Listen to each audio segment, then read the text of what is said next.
एकही असं ठेवलं नाही की ते चित्र काढलं नसेल, सर्व चित्र काढले, पण याच्यातला कोणीच नाही. मग स्वर्गातले चित्र काढले. स्वर्गात जेवढे लोक आहेत, देव लोक आहे, एक स्वर्गाचं अस्तित्व आहे, सप्त पाताळाचं अस्तित्व आहे, तेही सुद्धा चित्र काढले, त्याच्यातलाही सुद्धा कोणी नाही. प्रत्येक व्यक्ती तिला दाखवला चित्राच्या माध्यमातून, पण त्याच्यातलाही कोणी नव्हता.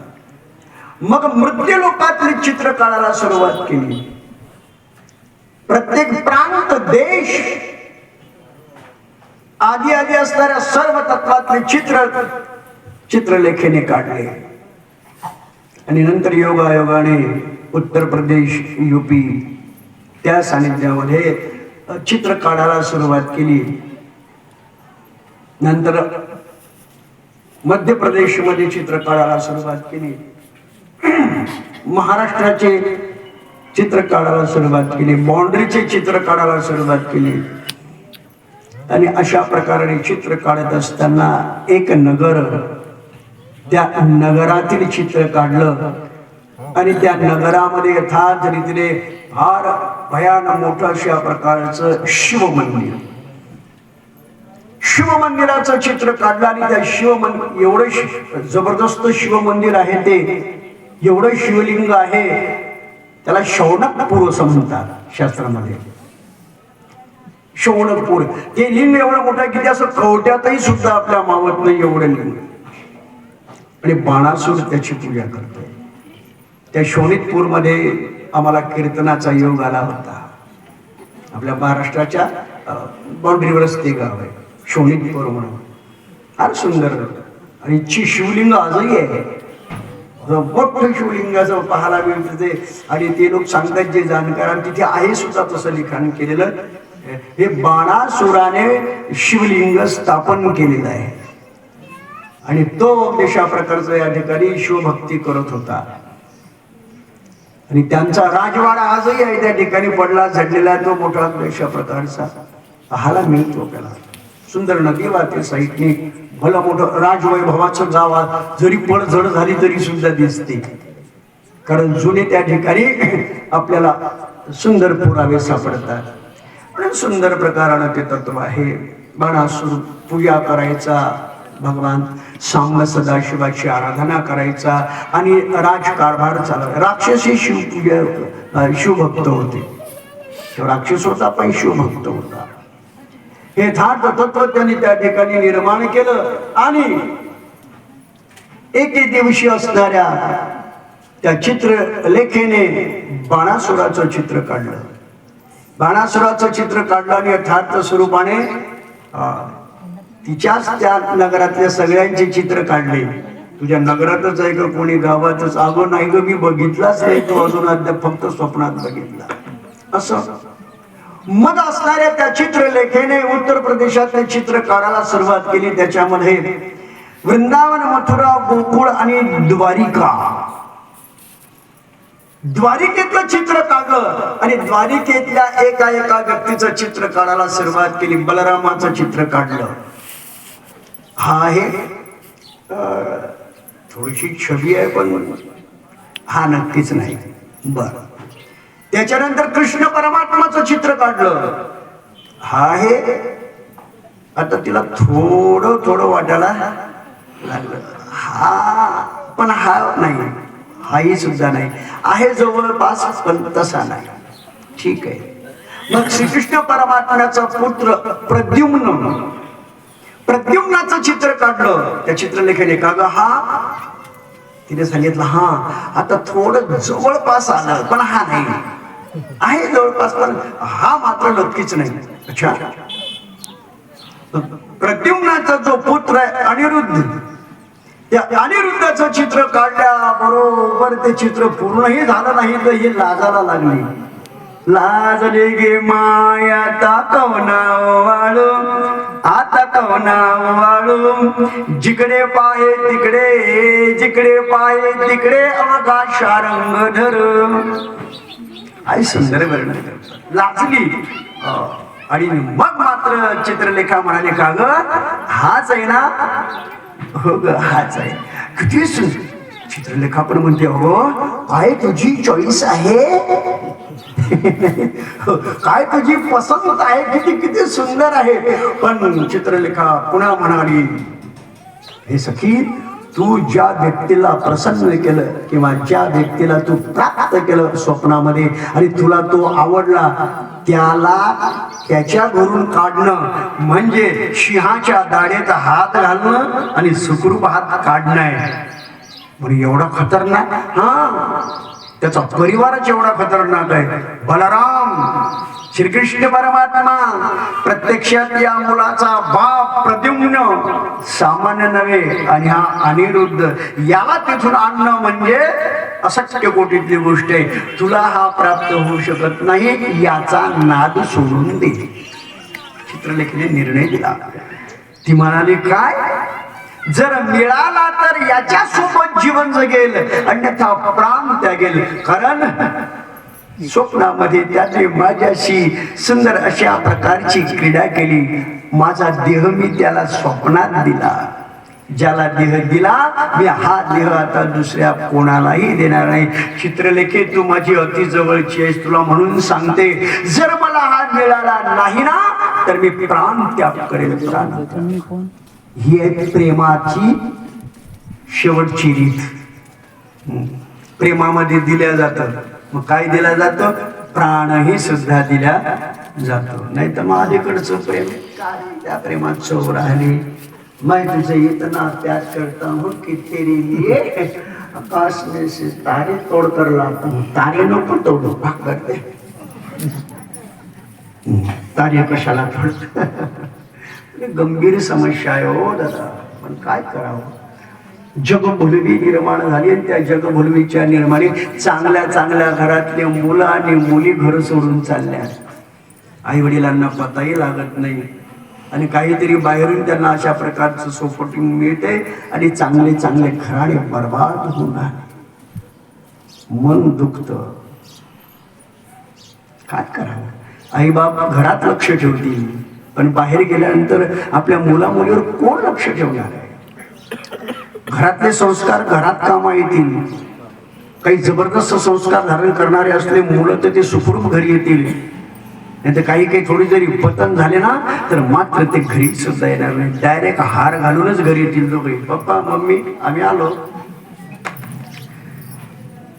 हा तुझा जा, मी तुझी कन्या, मानशील तर मान, नाही तर आताच चालले घराच्या बाहेर. काय तुम्ही काय करावं आई वडिलांनी. काळ एवढा वेगाने वाढून राहिला. जेवढ्या वेगाने त्याच्यावर बंधन येऊन राहिले, लादून राहिले बंधन, तेवढ्या वेगाने काळ झपाट्याने पुढे जातोय. माणसं मागे थांबताय. म्हणून गरज आहे कथा कीर्तनाची. आणि कथा कीर्तनाच्या माध्यमात असे डोस मिळायला पाहिजे अधूनमधून. सांगणाऱ्यावर मोठी जबाबदारी आहे. त्यांनी शास्त्रही सांगावं, व्यवहारिक सांगावं, संसारही सांगावं, परमार्थही सांगावं, आपलं जीवनही सांगावं. सगळ्या गोष्टी त्याला सांभाळून चालावं लागतात. एखाद्याचं जीवन बनलं तर बनलं व्यवस्थित. एखादा व्यक्ती जरी आपल्या एका कथेमधून सुधारला, एखादी मुलगी सुधारली, एखादा मुलगा सुधारला, ज्याच्या जीवनात जर परिवर्तन झालं तर कथा सफल झाली आपली. हे जीवनाचं अस्तित्व आहे. जीवन याच्यासाठी जगायचं आहे. तुका म्हणे आता उरलो उपकारा पुरता, प्रपंच तर संपला, व्यवहार तर संपला. आता देवाच्या साठीच हे कोरोनातून देवाने आपल्याला आम्हाला सगळ्याला वाचवलं ना, याच्यासाठीच वाचवलं. आपले आयुष्य संपले होते, पण ज्या अर्थी आपण जगलो ना, ज्या अर्थी आपण आता उर्वरित परमार्थ करून राहिलो ना, देवासाठी, हे आयुष्य देवासाठी खर्च करा. आता काही जीवनामध्ये आपल्या राहिलेलं लग्न वेगळं झाले, मुला मुलींचे सगळे जे ते ज्या त्या घरी गेले. आपण फक्त आता देवाच्या घरी जाण्याची पूर्ण तयारी करा. जावं लागणार, पण कोणाच्या घरी नाही, देवाच्याच घरी जायचं असा निश्चय करायचा. येईन तर तुझ्या दारातच येईल. तुझ्या मंदिरात येणार नाही देवा, पण तुझ्या दारात येईल. आपण कॅसेट ऐकत असतो कधी कधी, कशासाठी येऊ देवा तुझ्या मंदिरात, कशासाठी येऊ देवा तुझ्या मंदिरात. मूर्ती तुझी असते माझ्या, मूर्ती तुझी असते माझ्या नित्य अंतरात. कशासाठी येऊ देवा तुझ्या मंदिरात कशासाठी येऊ देवा तुझ्या मंदिरात. देवा कशाला यायचं तुझ्या मंदिरात, तू माझ्या हृदयातच आहे ना, साठवून ठेवलेलं आहे ना, मग कशाला जायचं मंदिरात. हा असं जर असेल तर देवळात जाऊ नका, मी सुद्धा सपोर्टिंग देतो. जर खऱ्या अर्थाने मूर्ती मंदिरातली मूर्ती आपल्या हृदयामध्ये जर असेल तर देवळात जाण्याची गरज नाही. पण हृदयातली मूर्ती सोडून दे, माणसात माणूसही पाहत नाही तुले का, आणि देवळात कशासाठी जाऊ म्हणतं. लोकांमध्ये देव पाहायचा असेल तर मंदिरात जावं लागेल. मंदिरातला देव इतरांच्या रूपामध्ये ज्या दिवशी पाहशील त्या दिवशी मंदिरात जाऊ नको. व्यर्थ बडबड काय करतो जीवनाच्या सानिध्यामध्ये. कोण देव, माझ्यातच देव आहे, देवासारखा वाग, तुझी पूजा करतील लोक. माझ्यात देव आहे म्हणून राक्षसासारखा वागतो, काय भूमिका आहे जीवनाच्या सानिध्यात. म्हणून सूत्र फार महत्वपूर्ण आहे. जीवनाचा यथार्थ सिद्धांत या ठिकाणी देत आहे. सांगितलं की परिणाम फार महत्वपूर्ण आहे. हा मुलगा तू मनाने वरला, परंतु याला मिळवणं कठीण आहे. चित्रलेखी काही कर पण तो मिळाला पाहिजे. मग काय करायचं याच्यासाठी. तिला एक विद्या येत होती चित्रलेखीला. एक विद्या कोणती, आकाश मार्गाने तिला उडता येत होतं. म्हणजे तुझं काम मी हे करून देईल, पण बाकीचं तुझं तुला सांभाळून घ्यावं लागेल. म्हणे चालेल, फक्त तू त्याला इथे घेऊन ये, कोण्याही पद्धतीने आण. चित्रलेखा जी आहे ती आकाश मार्गाने तिने भरारी मारली आणि द्वारिकेमध्ये पोहोचली. 56 कोटी यादवांचं अस्तित्व आहे. एवढ्या लोकांच्या सानिध्यामध्ये आता याला उठवून जाग करणं आणि घेऊन जाणं किती कठीण आहे. सामान्य काळ पहारेकरी आहे, या सगळ्यांच्या सानिध्यातून आपल्याला जाणं योग्य नाही. म्हणून असणारी जी चित्रलेखा त्या ठिकाणी अनिरुद्ध झोपलेला होता तिथे आली. इकडे तिकडे पाहिलं तिने, त्याचा पलंग उचलला अनिरुद्धाचा. जसं हनुमंतरायाने पर्वत उचलला की नाही, तसा इथे पलंग उचलला आणि आकाश मार्गाने कोणाला माहीत न होता झोपीतच उचलून नेला. आणि असणाऱ्या त्या चित्रलेखेने उशीच्या महालामध्ये पलंग आणून ठेवला. तर जागीच होती, तिला झोपच नव्हती ना. तिने पाहिलं, ओ हाच आहे ना, हाच आहे, किती सुंदर आहे का. म्हणजे आता कल्ला करू नको जास्त, पाय काय करायचं तर मी चालली, हाय पाय म्हणे जाय. चित्रलेखा निघून गेला, तरीने त्याला जागृत केलं. पाहतो अनिरुद्ध, अरे मी कुठे, हे तर माझं नगर नाही, हा माझा महाल नाही, मी आलो कुठे. त्यावेळेस ती बोलायला लागली, स्वामी ए कोण आहेस तू, स्वामी कशी म्हणते. ओ असं काय करता, मी तुम्हाला मनाने वरलं. ही उषा आहे, बाणासुराची मुलगी आहे. स्वप्नामध्ये तुम्ही आलात आणि मी तुम्हाला स्वप्नामध्ये वरलं. विचार करतोय तो, जरा सावध होतो अनिरुद्ध. उषेकडे पाहिला आणि त्यालाही सुद्धा मनाला बरं वाटलं, कारण तीही सुद्धा दिसायला सुंदर होती. अगो पण हे कसं, माझे बाबा कदाचित मान दिले, पण आजोबा फार खतरनाक आहे, कृष्ण ते मानणार नाही. कठीण समस्या आहे. काही असो, आता त्यांना कुठं माहिती आहे की तुम्ही इथे आलात म्हणून माझ्याकडे. बस आले आता इथेच आपण माझ्याच घरामध्ये मौज मजा करूया. अनिरुद्ध म्हणतात, नाही, आमचं धर्माचं अंकुर आहे आणि धर्मतत्वाप्रमाणे आपल्याला वागायचं आहे. माझे आजोबा आधी करून, माझे बाबा आधी करून, काका चुलते मामे सगळे येतील.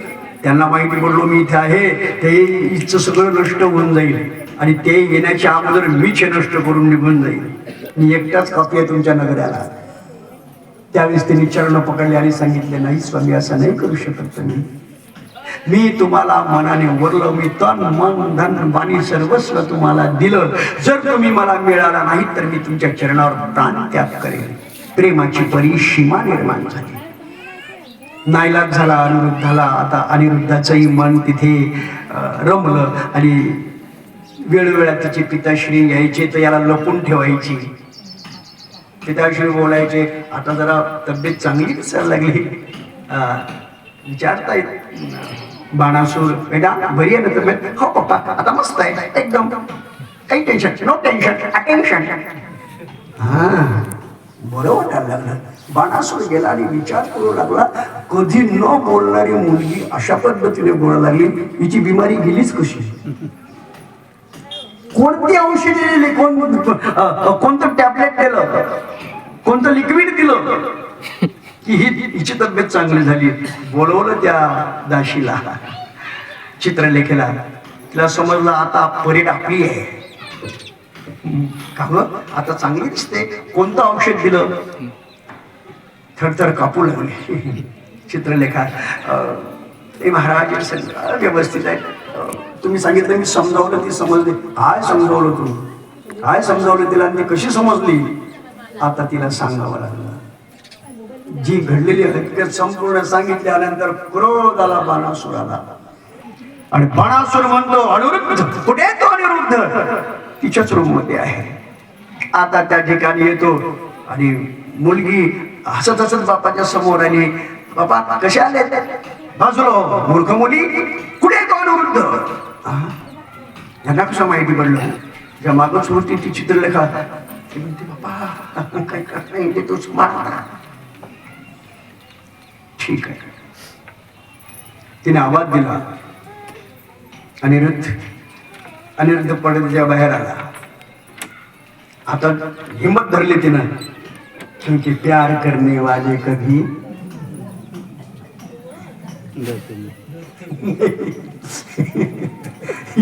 ही उभी काय आता असं सांगत नाही की मग बरं वाटतं. आणि माझी कथा जवळपास अगदी या युगाच्या सानिध्यात घेऊन चालायची असते. अनुभव घ्यायचा येतो. नाही गेली आता, नाही घाबरली. सांगितलं पिताश्री तुला आता, तुम्हाला आता चित्रलेखेने सगळं सांगितलं, ते घडलं माझ्या जीवनामध्ये, म्हणून मी याला इथपर्यंत आणलं. मूर्ख मुली, मला माहिती नसताना असे कार्य करते. जवळ आणि हात जोडले, पापा असं करू नका. लोटलं तिला, शिपाला सांगितलं बांधा याला. अनिरुद्धाला बांधण्यात आलं. असं होतेच, हे पूर्वीपासून प्रेम करणारे जे दोघं असतात ना, त्याच्यामध्ये असं होतच असते. सात्विक शुद्ध प्रेम जर असेल तर त्याच्यामध्ये असे खलनायक येतच असतात. त्याच्याशिवाय त्या प्रेमाला बहार येत नाही. ही भूमिका झाली. आणि झालं बाबा, इकडे द्वारिकेमध्ये सर्व हजर आहेत, परंतु अनिरुद्ध नाही. सगळ्यांनी चौकशी सुरू केली. अनिरुद्ध पुढे, अनिरुद्ध पुढे, अनिरुद्ध. पलंगही नाही ना अनिरुद्धही नाही. पलंग सहित गायब आहे. तर पलंग असता तर वाटलं असतं कुठेतरी गेला असेल, पण पलंगच नाही ना. परिणाम आता जिकडे तिकडे शोधाशोध सुरू झाली. कोणी हे कार्य केलं असावं, कोणी हे कार्य केलं असावं. भगवान कृष्ण परमात्म्याने डोळे बंद केले आणि ध्यान लावलं. हो, ओळखलं प्रभूने. आणि आता आपल्याला दिव्य कार्य करायचं. कोणतं दिव्य कार्य करायचं आहे? तर भगवान शंकराच्या मनातलं कार्य करायचं आहे. हे कृष्ण परमात्म्याने अनुभवलं. आणि झालं बाबा, शोधाशोध केली आणि चेतावणी दिली. बलरामाला सांगितलं, आधी करून सगळ्यांना सांगितलं. सर्व यादव सेना सज्ज झाली आणि आक्रमण केलं शोणितपुराच्या सानिध्यामध्ये. नगाड्याचा अगदी झंकार सुरू झाला. अनेक वाद्य दुमदुमे वाजायला लागले त्या ठिकाणी. परंतु ही युद्धाची होती, प्रेमाची नव्हती. युद्ध पुकारला गेलं, शंखनाद व्हायला लागले. आणि त्या तत्वाने यथार्थ रीतीने आता कळायला लागलं बाणासुराला काहीतरी विशेष आहे. आणि इकडून त्यांनी आवाज दिला, हे बाणासुर, माझा जो नातू आहे अनिरुद्ध, ह्याला तू बंदिस्त केलेलं. क्षणार्धात जर त्याला मुक्त करशील तर तुझी नगरी वाचेल, नाही तर तुलाही सुद्धा संपून टाकेल. तिकडून प्रत्युत्तर आलं, मी तुझ्या पुत्राला, तुझ्या नातवाला बंदिस्त केलं असं तू म्हणतो, पण तुझ्या नातवाने माझ्या मुलीला बंदिस्त केलं, त्याचं काय? प्रश्नोत्तर झाले. नंतर युद्ध छेडल्या गेलो, घनघोर युद्ध झालं. त्या युद्धाच्या सानिध्यामध्ये बाणासूर सामान्य नव्हता, यादव सेनेलाही अडवत नव्हता. त्याला वरदान होतं, हजारो हात एका क्षणात त्याला उत्पन्न होत, 1000 हात उत्पन्न झाले, 1000 हाताने युद्ध करायचा. भगवान परमात्मा म्हणतात हा तसा मरणार नाही, याला वरदानच तसं आहे. दिव्य शस्त्र अस्त्र काढून त्याच्या हाताचं छेदन केलं. ज्यावेळेस त्याचे हात तुटले गेले त्यावेळेस युद्ध करणं त्याला शक्य झालं नाही. मग तो महादेवाचा भक्त होता, आवाज दिला, हे महादेव, हे महादेव, हे महादेव. आपल्या भक्ताची करुण पुकार महादेवाने ऐकल्यावर नंदीवर आरूढ झाले भगवान शिव आणि युद्ध करतात त्या ठिकाणी आले. कोण आहे पाहतात कृष्ण. त्या दिवशी कृष्ण परमात्माचं आणि शंकराचं युद्ध जुंपलं. दोन्ही देव आपसात एकमेकाची पूजा करणारे, पण भक्तांच्या करता भक्तांचा कैवाड घेऊन युद्ध सुरू झालं. एकेने प्रकाराने युद्ध त्या ठिकाणी झालं आणि शेवटी दोघही देवांना माहित होतं बाणासुर असाच मरेल, तसा मरणार नाही. सांगितलं भगवान शिव तुम्ही जरा बाजूला व्हा, आम्हाला मुक्त करू द्या राक्षसापासून या असणाऱ्या दैवी तत्वाच्या लोकांना. भगवान परमात्माने आश्वासन दिलं, निघून गेले आणि नंतर बाणासुराचा त्या ठिकाणी वध होतो. भगवंताने स्वीकार केला त्या कन्येचा. हे तर पौरुषत्व आहे भगवान कृष्ण परमात्म्याचं. त्याच्या जीवनातलं स्वतःचं जीवन सुद्धा तसंच जगलं भगवान कृष्ण परमात्मा. मग नातवाला सुद्धा सांगितलं तू केलं चांगलं केलं चाल. असं जर सपोर्टिंग मिळत राहिले तर संबंध पाहायला जाण्याची गरज नाही. असं जर त्या म्हाताऱ्या माणसाला चांगलं ना तू मस्त केलं गड्या नाही, धर्म पुढे आणि धर्म बुडावा याच्यासाठी कोशिश सुरू आहे. हिंदू संस्कृती नष्ट व्हावी याच्यासाठी प्रयास आणि प्रयत्न सुरू आहेत. म्हणून शास्त्राची गरज आहे. वाम मार्गाने जाऊ नका, अशा प्रकारचं कार्य करू नका. आपल्या आई वडिलांच्या नियमाप्रमाणे, शास्त्रांच्या नियमाप्रमाणे, हिंदू संस्कृतीच्या नियमाप्रमाणे सुंदर अशा प्रकारचा अग्निसमक्ष, ब्राह्मणासमक्ष, वेद मंत्रासमक्ष विवाह पद्धती पार पाडा. आणि हे शास्त्रीय पद्धतीने जर विवाह कराल तर तुमच्या जीवनामध्ये आनंद प्राप्त होईल. आणि हे जर जीवनामध्ये केलं नाही तर मात्र परिणाम असा होईल की पुढे हा देश भारत देश म्हणून ओळखला जाणार नाही. ते होऊ नये, देशाला कलंक लागू नये याच्यासाठी नीतीने वागणे हे यथार्थ सूत्र वर्णन केलेलं आहे. भगवान परमात्म्याने आपलं अस्तित्व निर्माण केलं आणि कार्याची पूर्तता केली. इथे ही कथा संपन्न होते आणि आता शेवटचं सूत्र वर्णन करतो आहे. अजून भरपूर चिंता नाही.